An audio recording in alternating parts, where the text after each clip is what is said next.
अभी जो है हम लोग क्षेत्रमिति का जो है ना कुछ फार्मूला देखने जा रहे हैं। क्षेत्रमिति जैसे दिमाग में ऐसा वर्ड आएगा तो समझ जाइए किसी न किसी क्षेत्र का, क्षेत्र जिसको इंग्लिश में एरिया बोलते हैं, उससे रिलेटेड हमको क्षेत्रफल निकालने को मिलेगा। और क्षेत्रमिति में जो क्षेत्रफल है इसी का बदला हुआ रूप कहीं कहीं आयतन के रूप यानी वॉल्यूम के रूप में मिलता है। जैसे कि यहाँ एक डायग्राम है जिसको हम क्यूब यानी कि घन कहते हैं। घन जो दैनिक जीवन में आपको पासा यानी कि डाइस मिलता है वो घनाकार होता है। तो घन का आयतन क्या होता है भाई? घन का जिसको इंग्लिश में वॉल्यूम बोलते हैं साइड क्यूब, जिसको हिंदी में भुजा क्यूब कहते हैं। इसमें चारों साइड स्क्वायर यानी वर्ग की तरह सेम आता है, इसलिए इसमें भुजा से तो भुजा। जबकि टीएसए का मतलब होता है टोटल सरफेस एरिया, जिसका हिंदी होता है पूर्ण पृष्ठ क्षेत्रफल। सभी पूरा पृष्ठ क्षेत्रफल क्यूब का अगर हो जाए तो 6L²। L को हम साइडे समझते हैं, यहाँ 6L², आप 6 साइड स्क्वायर भी बोल सकते हो, यानी कि 6 गुने भुजा स्क्वायर, 6 और गुने इंटू भुजा स्क्वायर। ये है LSF ऑफ क्यूब। L मतलब होता है लेटरल सरफेस एरिया, पूर्ण नाम हो गया, ये शॉर्ट संक्षिप्त है। Lateral surface area of cube मतलब कि घन का पार्श्व, हिंदी इसको लेटरल का पार्श्व होता है, पार्श्व पृष्ठ क्षेत्रफल। तो ये 4L² मतलब फिर L है यानी कि भुजा स्क्वायर। तो ये जो चारों फॉर्मूला है, एक चौथा डायगोनल जिसको हिंदी में विकर्ण बोलते हैं। विकर्ण अगर घन का विकर्ण तो √3 इंटू साइड। तो इस तरह से चार ये जो फॉर्मूला है घन से रिलेटेड यहाँ पर है।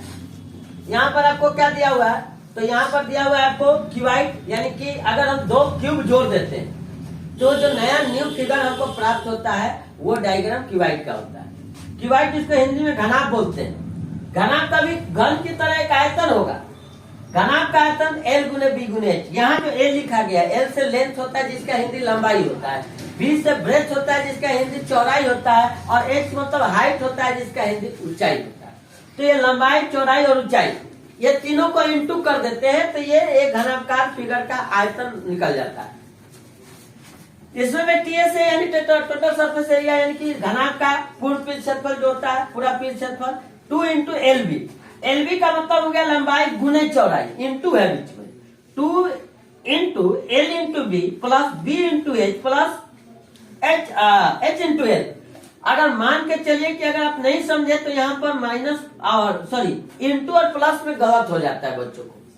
तो यहाँ दोनों L और B में जो रिलेशन है इंटू का है यानी गुना का है, उसके बाद एक प्लस है, फिर B और H में इंटू का रिलेशन है, फिर प्लस है, और फिर H और L में इंटू का रिलेशन है। LS ऑफ क्यूबाइड मतलब कि लेटरल सरफेस ऑफ क्यूबाइड यानी घनाभ का पार्श्व पृष्ठ क्षेत्रफल। इसमें पार्श्व आया जिसका फॉर्मूला होता है 2 into L plus B, 2 into L plus B आई इंटू H। इतना हम पेरीमीटर ऑफ रेक्टेंगल में देखे थे।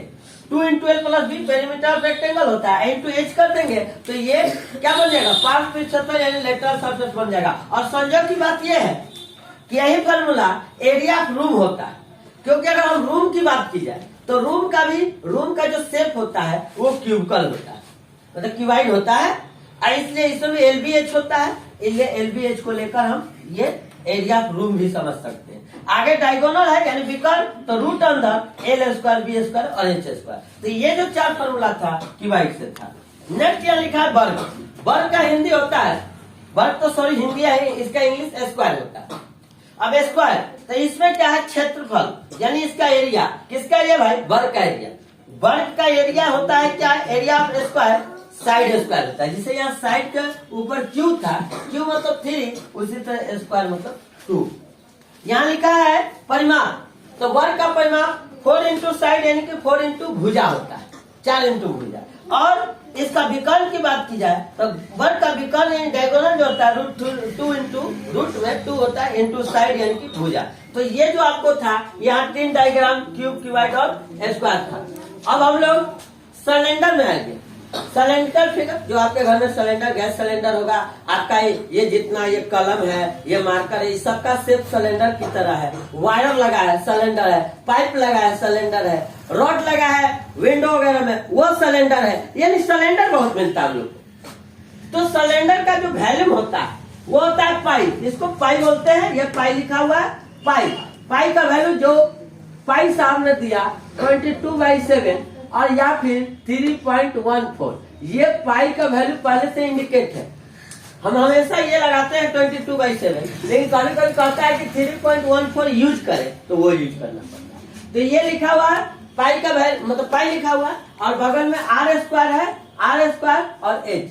कहने का मतलब ये जो सीधा स्टेट है इसको हम एच बोलते हैं, और ये जो आधा दूरी है क्योंकि इसके ऊपर और नीचे जो लगा रहता है उसको सर्कल बोलते हैं, यानी वृत्त। और सर्कल की जो आधी दूरी होती है उसको हम त्रिज्या कहते हैं, यानी रेडियस। और जो पूरी दूरी होती है उसको हम डायमीटर कहते हैं, यानी व्यास। तो यहाँ पर आर स्क्वायर और ये एच है। नेक्स्ट सी एस है, ये नया वर्ड है, इधर नहीं मिला था। ये सी एस का मतलब है सी से कर्व, सरफेस एरिया कर्व। चूंकि ये कर्व का मतलब कि घुमा हुआ फिगर रहता है, कर्व रहता है, इसलिए इसमें कर्व भी होता है, यानी जिसको हिंदी में वक्रपृष्ठ बोलते हैं। तो बेलन का वक्रपृष्ठ 2πr/h टीएस है। फिर total surface area of cylinder मतलब बेलन का संपूर्ण पृष्ठ 2πr है, 2πr इसका इंटू करके r+h है, इंटू r+h। अब देखिए ये जो है ना, जैसे आप जोकर का टोपी देखे होंगे, आइसक्रीम कोनिकल आइसक्रीम खाए होंगे, लट्टू होता है टॉप जो हम लोग नचाते हैं टॉप, ये सब चीजों को देखोगे। वो हम लोग चेस वगैरह खेलते थे, उसमें गोटी आता था, वो भी कोनिकल होता था। बहुत सारी चीज कंप्यूटर सॉफ्टवेयर में VLC करके सॉफ्टवेयर आता है जिससे वीडियो वगैरह रन करते हैं, वो भी कोनिकल, उसका आइकन जो है कोनिकल होता है। ये कोन में भी जैसे इसमें 3 फार्मूला था 1 2 3, इसमें भी 3 फार्मूला आएगा।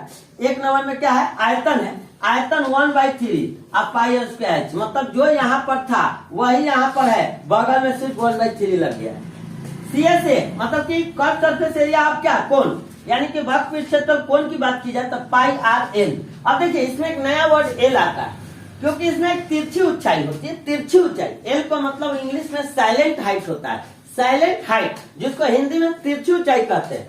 और यहाँ भी मेन ऊंचाई हो गया जो सीधा वाला लाइन खड़ा है 90 डिग्री पर, और ये जो आधा दूरी है, क्योंकि इसमें भी नीचे जो लगा रहता है वो भी क्या होता है, वृत्त। जैसे कि सिलेंडर का नीचे का सतह जो सरफेस होता है वो सर्कुलर होता है, उसे कोन का नीचे का सर्कुलर। अगर ये सर्कुलर नहीं रहे तो ये टिकवे नहीं करेगा, व्यवस्थित नहीं होगा, इसलिए ये सर्कुलर है। और सर्कुलर वही बात, आधा दूरी रेडियस। तो ये πr अगर तिरछी ऊंचाई एल लगता है। ये टीएसए का मतलब टोटल सरफेस एरिया किसका, कोन का, क्या होता है भाई, πr into r+l, πr into r+l। अब देखिए कभी कभी क्या होता है कि h का मान और r का मान दिया रहेगा, और कहेगा कि CSF निकाले। अब भाई h और r का मान है, CS से निकालने के लिए l भी चाहिए ना।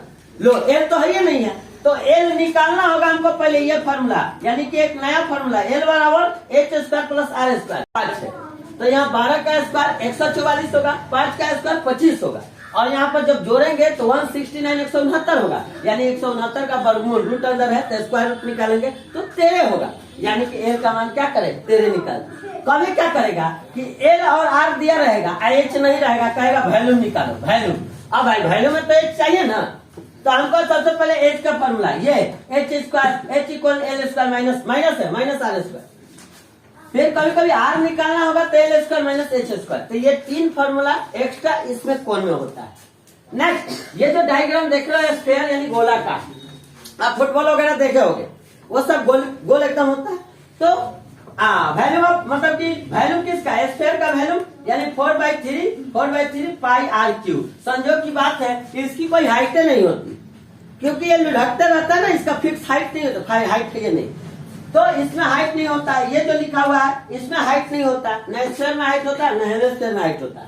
तो इसका वैल्यू हो गया, इसका CSF स्फीयर मतलब गोला का जो संपूर्ण पृष्ठ क्षेत्रफल है वो 4πr² होता है। अब हेमिस्फीयर इसी को हम आधा अगर काट देते, आधा यहाँ से काट दिए तो कटोरा टाइप का बन जाएगा, जिसको हम अर्धगोला कहते हैं। क्या कहते हैं, अर्धगोला, यानी कि हेमिस्फीयर। तो वैल्यू ऑफ हेमिस्फीयर यानी कि इसका अगर 4/3 था तो इसका आधा क्या हो जाएगा 2/3 πr³, ठीक उसका आधा। इसका अगर मान लीजिए CS 4πr² था तो इसका CS 2πr², यानी कि ठीक इसका आधा। लेकिन इसमें TS नहीं होता है, लेकिन इसमें TSF² होता है। TSF² क्या होता है भाई 3πr² होता है, 3 × πr²। अच्छा इतना ही नहीं है, क्षेत्रमिति में और भी है, जैसे पैरेललोग्राम है, मतलब कि रोम्बस है, जैसे कि ट्रेपेजियम है, वो सभी है। उसके बाद रेक्टेंगल है ना। इस प्रकार के बहुत सारे ऐसे डायग्राम के साथ सभी फॉर्मूलाओं को एग्जिट कर हम लोग एक चैप्टर क्लियर करते हैं, जिसका चैप्टर का जो है नाम क्षेत्रमिति यानी कि मेंसुरेशन। तो ये जितना फॉर्मूला, ये सभी फॉर्मूला को रिमेम्बर करने के बाद आपको अच्छी खासी क्लास 8, 9, 10 उसके बाद भी काम आते रहेगा। और ये तो सब ऐसा कोहिनूर हीरा है, लाइफ टाइम काम आने वाला है। तो इसको मतलब कि अच्छी तरह से अध्ययन करने के बाद आप क्षेत्रमिति चैप्टर बनाइएगा, बहुत अच्छा लगेगा। धन्यवाद।